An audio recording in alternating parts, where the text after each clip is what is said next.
여러분, 우리가 맨날 먹는 이 빨간 케첩 있잖아요. 이게 원래 생선 내장으로 만든 거무튀취한 소스였다면 믿어지세요?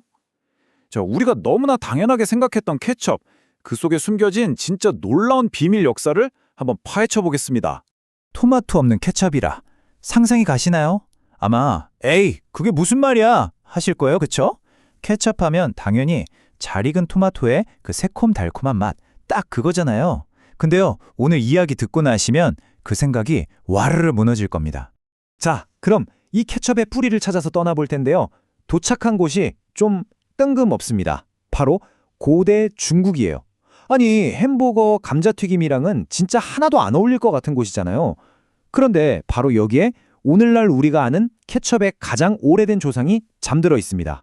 케첩이라는 이름의 유래가 뭐냐면요. 바로 케찹 아니면 코찹이라고 불리는 중국 남부의 방언에서 온 거래요. 근데 여기서 중요한 건 이게 토마토 소스가 아니라는 거예요. 이게 뭐였냐면 발효시킨 생선 소스를 부르는 말이었대요. 진짜 완전 다르죠? 자, 근데 이름만 다른 게 아니에요. 재료를 보면 더 깜짝 놀라실 겁니다. 바로 발효된 생선 내장, 그리고 고기 부산물, 쿵. 네? 이걸로 소스를 만들었다고요? 네, 맞습니다. 이걸로 만든 짭짤한 페이스트가 바로 케첩의 시작이었던 거죠. 아무래도 옛날에 배 타고 멀리 나갈 때 음식을 오래 보관하려고 만들었던 아주 맛이 강렬한 소스였던 것 같아요. 자, 이 독특한 중국의 생선 소스가 무역로를 따라서 동남아시아 쪽으로 쫙 퍼져나갑니다. 그러다가 마침내 1700년대 초에 영국 상인들 눈에 띄게 된 거죠. 바로 이 순간부터 케찹의 역사는 완전히 180도 달라집니다. 말 그대로 케찹의 황금기가 시작된 거예요. 영국으로 건너간 이 소스, 그야말로 대박이 납니다. 완전 선풍적인 인기를 끌게 돼요. 영국의 요리사들이 가만히 있었겠어요? 원래 있던 그 생선 소스 레시피를 자기들 입맛에 맞게 막 바꾸기 시작한 거예요. 자신만의 시그니처 케첩을 만들기 시작한 거죠. 물론 이때도 토마토는 전혀 들어가지 않았습니다. 아니, 종류를 보면 진짜 상상 초월해요. 굴 케첩, 버섯 케첩, 이건 뭐 그럴 수 있다 쳐요. 근데 호두, 레몬, 홍합, 심지어 복숭아나 자두 같은 과일로도 케첩을 만들었어요. 당시 요리책을 보면 이런 기상천외한 케첩 레시피로 그냥 꽉 차 있었대요. 각각의 소스가 고기나 생선 요리의 맛을 확 살려주는 그런 치트키 같은 역할을 한 거죠. 이거 보세요. 이게 당시 실제 굴 케첩 레시피의 일부거든요. 굴 100개, 화이트 와인 3파인트. 와, 상상만 해도 뭔가 엄청 진하고 복잡한 맛이 느껴지지 않으세요? 지금 우리가 아는 그 케첩이랑은 정말 차원이 다르죠. 이 당시의 케첩은요, 지금처럼 막 뿌려 먹는 소스가 아니라 아주 고급스럽고 특별한 그런 조미료 대접을 받았던 거예요. 여기서 재미있는 사실 하나, 혹시 오만과 편견 아시죠? 그 작가 제인 오스틴도 케첩 팬이었대요. 특히 버섯 케첩을 그렇게나 좋아했다고 합니다. 심지어 집에서 직접 버섯 케첩을 담가 먹었다는 기록도 남아있어요. 이 정도면 당시 영국 사회에서 케첩이 얼마나 대중적이었는지 감이 오시죠? 자, 지금까지는 토마토 없는 케첩의 시대였어요. 그런데 이제 드디어 이 이야기의 흐름을 완전히 바꿔놓을 주인공, 바로 토마토가 등판할 시간입니다. 근데요, 처음부터 막 환영받고 그런 게 아니었어요.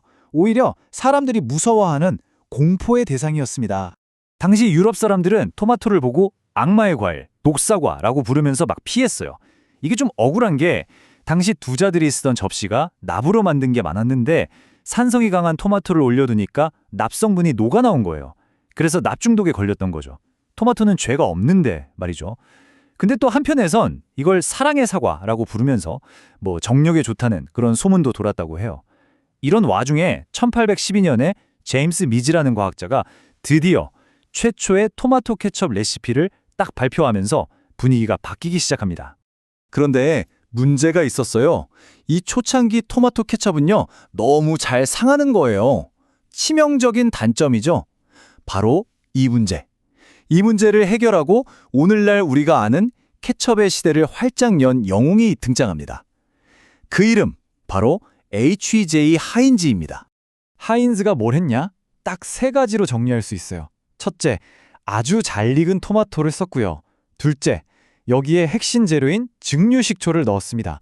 이게 방부제 역할을 해서 보존 기간을 그냥 획기적으로 늘려버린 거죠. 그리고 마지막, 이게 진짜 신의 한 수인데 내용물이 다 보이는 투명한 유리병에 담아서 판 거예요. 우리 제품은 이렇게 깨끗하고 신선하다. 직접 눈으로 봐라. 이건 뭐 품질에 대한 어마어마한 자신감의 표현이었죠. 결과는 어땠을까요? 네, 초대박이었습니다. 이 숫자 좀 보세요. 지금도 매년 미국에서만 6억 5천만 병이 팔린대요. 상상이 가세요? 하인즈는 그냥 인기 있는 소스 하나를 만든 게 아니에요. 케첩이라는 단어의 의미 자체를 그냥 새로 써버린 겁니다. 하인즈의 천재성은 제품 개발에서 끝나지 않았어요. 마케팅의 귀재였죠. 혹시 57 Varieties라는 슬로건 들어보셨어요? 이게 사실은요, 그냥 사장님이 좋아하는 행운의 숫자 5랑 7을 합친 거였대요. 이 슬로건을 만들 때 이미 제품은 60가지가 넘었다고 해요. 근데 60보다 57이 뭔가 더 입에 착 붙고 기억하기 좋잖아요. 그걸 노린 거죠. 대단하죠? 결국 이 하인즈 토마토 케첩이 시장을 완전히 장악하면서 수백 년 동안 이어져 오던 그 많고 많던 굴 케첩, 버섯 케첩, 호두 케첩, 이런 다채로운 가정식 케첩들은 역사 속으로 사라지게 됩니다. 이제 전 세계 모든 사람들의 머릿속에 케첩은 딱 하나, 바로 하인즈가 만든 이 선명한 빨간색 토마토 소스로 각인된 거죠. 어떠세요? 이제 여러분 식탁 위에 있는 케첩이 좀 다르게 보이시나요?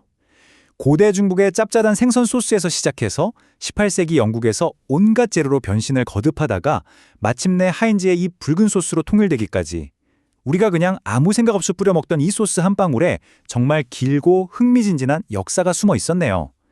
다음에 감자튀김에 케첩 찍어 드실 때 이 기나긴 여정을 한 번쯤 생각해 보시는 것도 재미있지 않을까요?